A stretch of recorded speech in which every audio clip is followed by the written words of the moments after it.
As someone who is a member of different, I guess, marginalized communities, it's nice to open up something or go to a website and see stories covered about people like you by people like you who can understand where you're coming from and where you are. What makes Hear My Voice stand apart from other publications is the fact that it does talk about marginalized communities and kind of bring to light their issues from the standpoint of people who are also a part of their those communities.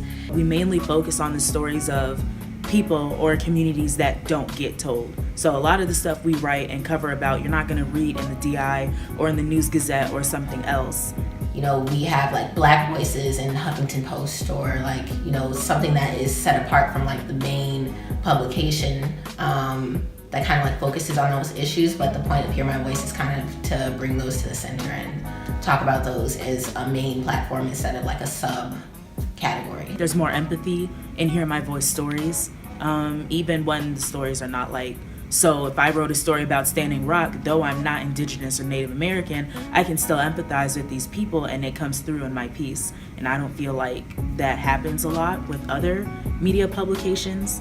So this semester in Hear My Voice, I covered a play called Dontrell Who Kissed the Sea, which was a production by UIUC, and it was talking about a African-American boy who was kind of exploring his ancestry and bringing the past to the future and like connecting everything together. And it was just really cool to see the main actor's like connection to it and how he was just like deeply affected by it. It was cool to tell his story through video and kind of get pictures of that. There was a rally by students against sexual assault way back in the beginning of the semester. So that story was about like rape culture and how it plays out on college campuses and why it's such a big deal in general, but especially on a college campus. And for that I interviewed Lieutenant Joan Fiesta from the UIPD and one of the co-chairs of our school's, I guess, chapter of the It's On Us task force. And then the second thing I did was, it was like a podcast about the rise of the alternative right, which basically in so many words are white nationalists, and how it's not necessarily a rise but a resurgence. I think any person of color knows that like racism, white supremacy never went away like they told you.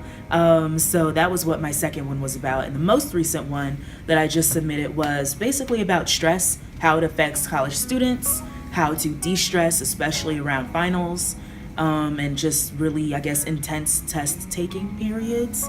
That it's sort of like they're specific to college students, like, you know, campus rape culture and finals and stuff like that, but it can be extrapolated to the greater society, because rape culture exists everywhere.